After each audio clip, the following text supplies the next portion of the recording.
तो चलो बच्चों, बात करते हैं सिविक्स की। क्लास 8 की सिविक्स की शुरुआत हो गई है और अब हम सिविक्स के बारे में बात करेंगे। और सबसे पहले सिविक्स का chapter number 1, the Indian constitution, Bharat का संविधान। अब भाई ये कॉन्स्टिट्यूशन क्या होता है, चलिए अपन थोड़ा सा अलग बातें करते हैं यार। कॉन्स्टिट्यूशन वगैरह तो होता रहेगा, थोड़ा खेलकूद की बातें कर लेते हैं, क्योंकि अभी कोरोना वगैरह की वजह से खेलकूद सब बंद है, तो थोड़ा सा बातें करेंगे तो अच्छा भी लगेगा। अब आप कहोगे कॉन्स्टिट्यूशन में खेलकूद क्यों? मेरे को थोड़ा अच्छा लगता है स्पोर्ट्स की बात करना, इसलिए हम पहले स्पोर्ट्स से शुरुआत करेंगे। समझ लीजिए एक फुटबॉल का मैच हो रहा है और लोग पैर से बॉल को मार रहे हैं, गोल की तरफ जा रहे हैं। ऐसे में एक जना आता है और अपने हाथ से बॉल को उठाकर गोल में डाल देता है, तो गोल हो गया। गोल मानोगे? वो कहेगा मैंने तो गोल कर दिया, मानना ही पड़ेगा। तब सब कहेंगे कि हाथ से गोल नहीं करते हैं फुटबॉल में। तो कहेगा किसने कहा है नहीं करते हैं? मैं कहता हूँ करते हैं। तो क्या वो मैच सही होगा? क्या इस डिस्प्यूट का सॉल्यूशन आप निकाल पाओगे? निकाल पाओगे। क्यों? क्योंकि ऐसे रूल्स एंड रेगुलेशन लिखे हुए हैं, राइटिंग में हैं, जो ये बताते हैं कि एक फुटबॉल मैच में कैसे खेला जाएगा और गोल कैसे होगा। वैसे ही एक क्रिकेट का मैच चल रहा है और एक बॉलर आता है और वो अपनी बॉलिंग वाली जगह के छोड़ के और आगे आ जाता है और आगे आ जाता है, बिल्कुल बैट्समैन पास में आ जाता है और बॉल उठाकर विकेट पे मार देता है, कहता है आउट आउट आउट आउट। तो क्या अंपायर को उसको आउट दे देना चाहिए? चलिए अंपायर आउट दे भी देता है उसकी बात मान के, तो क्या ये सही होगा? ये गलत होगा, क्योंकि क्रिकेट के रूल्स लिखे हुए हैं जहाँ ये मेंशन है कि अंपायर आउट कब देगा, एक बॉलर की बॉल कब सही मानी जाएगी।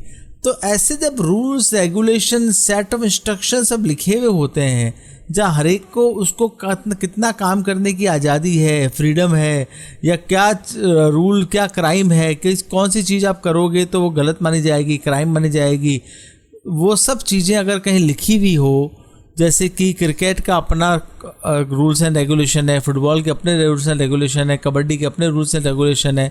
जैसे कि अगर मैं क्रिकेट खेल रहा हूँ, मुझे लग रहा है बैट्समैन बहुत ज़्यादा हिटिंग कर रहा है, मैं जाता हूँ बैट्समैन को 4 थप्पड़ लगाता हूँ, फिर बॉल फेंकता हूँ, तो 4 थप्पड़ लगाना मेरे को कोई फ्रीडम नहीं है बैट्समैन को जाके थप्पड़ मारने की, इसलिए ये गलत माना जाएगा। तो आपको किस चीज़ की फ्रीडम है, किस चीज़ की फ्रीडम नहीं है, ये सब भी उसके अंदर लिखा हुआ होता है। तो फिर हमें कॉन्स्टिट्यूशन की ज़रूरत क्यों है? क्योंकि कॉन्स्टिट्यूशन के अंदर पहली बात वो आइडियल्स होते हैं जो हमें ट्रस्ट एंड कोऑर्डिनेशन लोगों के बीच में डेवलप करने के लिए हेल्प करते हैं। आइडियल यानी कि हम लोग एक आइडियल लेके चलते हैं। जब हमारे देश, हमारा nation the great India independent हुआ, तो हमारे कुछ आइडियल्स थे, जैसे कि हमारे father of the nation Mahatma Gandhi ने राम राज्य की बात की थी कि हमारे यहाँ राम राज्य होना चाहिए, और हम लोग गांधीयन वैल्यूज़ में बिलीव करते थे। तो हम लोगों के अपने आइडियल्स थे, उन आइडियल्स को ध्यान में रखते हुए हमने वो कॉन्स्टिट्यूशन बनाया। और उसके बाद it highlights the structure of government, its composition and division of power, यानी कि गवर्नमेंट का स्ट्रक्चर क्या होगा, टॉप पोस्ट पे कौन होगा, उसके नीचे कौन होगा, किसके पास कितना पावर होगा, किसकी लिमिट कहाँ तक होगी। It clearly indicates the limit of the power of government and guarantees it's rights of people. ये बहुत इंपॉर्टेंट है। गवर्नमेंट तो बना ली, गवर्नमेंट तो बन गई है, गवर्नमेंट लोगों ने इलेक्ट करी, गवर्नमेंट है, और पर उस गवर्नमेंट के अभी कितने लिमिट हैं, क्योंकि गवर्नमेंट ऐसा नहीं है कि हर आदमी के घर के अंदर आके घुस जाए कि आप घर पे क्या कर रहे हो, क्योंकि वो आदमी की प्राइवेसी है। उसने घर पे क्या कपड़े पहने हैं, वो कैसे बैठता है, क्या खाता है, उसकी अपनी प्राइवेसी है। तो गवर्नमेंट हर जगह इंटरफेयर नहीं कर सकती। तो कॉन्स्टिट्यूशन अल्टीमेटली सिटीजन को पावर देता है, सिटीजन के राइट्स की गारंटी देता है। तो बीइंग सिटीजन गवर्नमेंट आपको तंग नहीं करे, भले आप ही उसी गवर्नमेंट को इलेक्ट कर रहे हो, आप ही वोट डाल के कहते हो मोदी जी लाओ, मोदी जी लाओ, कुछ ना कहता है राहुल भैया को भी लाओ, पता नहीं कब आएंगे, तो ठीक है उनको थोड़ा आराम करने दीजिए। तो हम लोग कहते हैं इसको लाओ उसको लाओ, पर वो ही आदमी को हम लिमिट भी कर सकें, ऐसे पावर हमको कॉन्स्टिट्यूशन में दिए जाते हैं। So importance of the constitution in democracy. अगर कहीं डेमोक्रेसी है तो वहाँ कॉन्स्टिट्यूशन बहुत इंपॉर्टेंट है। क्यों? क्योंकि क्या होता है, जहाँ मोनार्की होती है वहाँ पर फाइनली एक अथॉरिटी होती है जो तय करती है क्या सही है क्या गलत है। सारे काम होने के बाद भी वो कह सकती है कि ये चीज़ ऐसे होगी, ये चीज़ नहीं होगी। पर डेमोक्रेसी में सब कुछ ऑटोमेटेड सिस्टम है यानी कि कोई भी राजा नहीं है, सब लोग जनता है, जनता के ही लोग हैं। तो वो लोग कहीं गलत भी करें तो उसको वापस से कैसे सही किया जाए, किस तरीके से उस चीज़ को रोका जाए, वो सारी चीज़ें कॉन्स्टिट्यूशन में होती है। इसलिए आप इन दो चीज़ों का ध्यान रखेंगे कि in a democracy people choose their leaders so that they can exercise power responsibly on their behalf. यानी कि लोगों ने लीडर्स को चुना है तो वो लीडर जो हैं लोगों के बिहाफ पे पावर को यूज़ करेंगे। ऐसा नहीं कि जो मर्जी में आए करें, ये तो हमारे घर का राज हो गया, ऐसा नहीं चलेगा। और कभी कभी ऐसा हो सकता है कॉन्स्टिट्यूशन में के बाद भी कि जो लीडर है वो पावर का मिसयूज़ करे। In such situations it is the constitution which safeguard people from it. यानी कॉन्स्टिट्यूशन में ऐसी चीज़ें भी लिखी हुई हों जिससे कि लोग का लीडर गलत हो जाए तो उससे भी बच सकें। तो अब अगली बात, the constitution guarantees the fundamental rights to all the citizens of the country so that they are not discriminated by anybody. आपको ऐसे फंडामेंटल राइट मिलते हैं जिससे आपके कोई भेदभाव नहीं करता, कोई डिस्क्रिमिनेशन नहीं करता। इसलिए ऐसा कहा जाता है the constitution is a collection of the basic rules providing the framework for the governance of a country.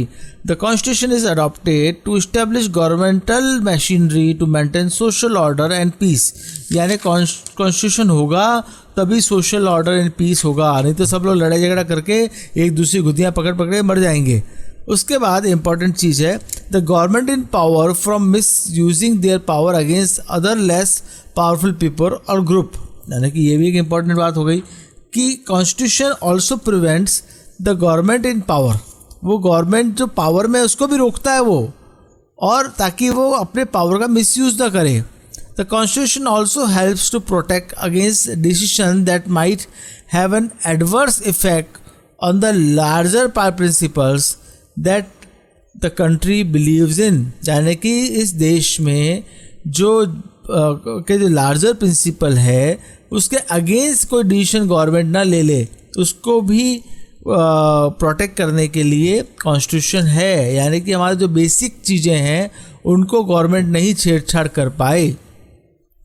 Now we come to the key features of Indian constitution. India के कॉन्स्टिट्यूशन के feature जानने पहले मैं आपको बताना चाहूँगा कि Indian constitution was adopted on November 26, 1949। Britishers के टाइम में ही ये तय हो गया था कि इंडिया का अपना एक कॉन्स्टिट्यूशन होगा। तो ब्रिटिशर्स जब गए नहीं उससे पहले ही कॉन्स्टिट्यूशन बनाने का काम शुरू हो गया। और जब ब्रिटिशर्स चले गए 15 अगस्त 1947 को अपना सामान पैक करके और गाना गाते रहे, अब लौट चलें, अब लौट चलें, और पानी के जहाज़ में बैठ के चले गए। तो उसके बाद इंडिया का कॉन्स्टिट्यूशन पूरा होता रहा और 26 जनवरी बहुत इम्पॉर्टेंट डेट है, 26 जनवरी 1950 को ये हमारे देश में कॉन्स्टिट्यूशन जो है इफ़ेक्ट में आया। बट 26 जनवरी को कॉन्स्टिट्यूशन जो है वो एक्सेप्ट हुआ ऐसा नहीं है। Constitution was adopted on November 26, 1949। यानी कि 26 जनवरी 1950 से 2 महीने पहले कॉन्स्टिट्यूशन असेंबली में अडॉप्ट हो गया था और उस कॉन्स्टिट्यूशन के अंडर में ही देश को चलना था। तो इंडिया में बहुत लंबे टाइम तक कॉलोनियल रूल रहा और उसके बाद इंडिया के जो कॉलोनियल रूल को हटाने के जो आइडिया रहे, लिबर्टी, इक्वलिटी एंड फ्रेटर्निटी, वो हमारे कॉन्स्टिट्यूशन मेकर्स ने उस चीज़ को ध्यान में रखा। और अब हम देखते हैं कि कॉन्स्टिट्यूशन में क्या उन्होंने की फीचर डाली। पहला, फेडरलिज्म। हमारा कॉन्स्टिट्यूशन जो है हमें एक फेडरल गवर्नमेंट बनाता है। फेडरल क्या होता है? देखो, अभी आपकी मम्मी के हवाले अगर किचन दे दिया आपके पापा ने, तो आपकी मम्मी किचन का डिसीजन लेती है कि क्या सामान आएगा, कब आएगा, और हो सकता है कई बार खाने का मेनू भी आपकी मम्मी डिसाइड करती है।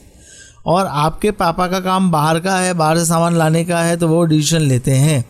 तो अब इस तरीके से अगर आपके दादाजी हैं और वो उनसे सब डरते हैं, तो दादाजी सिर्फ गले में करते हैं तो भी सब लोग अलर्ट हो जाते हैं।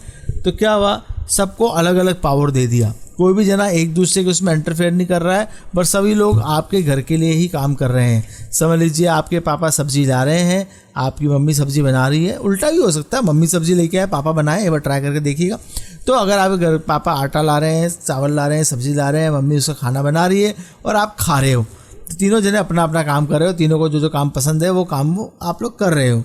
उसी तरीके से इंडिया में फेडरलिज्म है, इंडिया में सेंट्रल गवर्नमेंट है, फिर एक स्टेट गवर्नमेंट है, फिर इंडिया में लोकल बॉडीज़ हैं, जैसे कि आपके शहर में म्यूनिसिपल कॉरपोरेशन होता है, म्यूनिसिपल बोर्ड होता है, गांव में पंचायत होती है, जब उसको हम पंचायती राज कहते हैं। तो इंडिया ने इस फेडरलिज्म को अडॉप्ट किया गया है।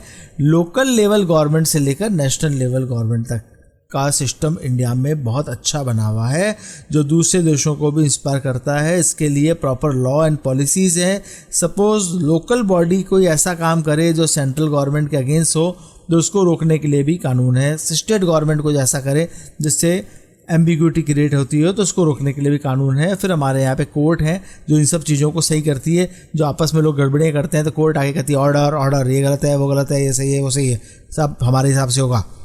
फिर सेकंड पॉइंट है parliamentary form of government. In parliamentary form of government people elect their representative. हमारे यहाँ पार्लियामेंट्री सिस्टम है। यहाँ पे क्या होता है कि लोग अपना आदमी चुनते हैं कि जाओ तुम हमको रिप्रेजेंट करो। हाँ, वो और बात है, कुछ लोग जाके भूल जाते हैं रिप्रेजेंट करना, लोगों को भूल जाते हैं, वो अपने मज़े करने बैठ जाते हैं, बट वो हम चुनते हैं। This government stays in power as long as it enjoys the confidence of people.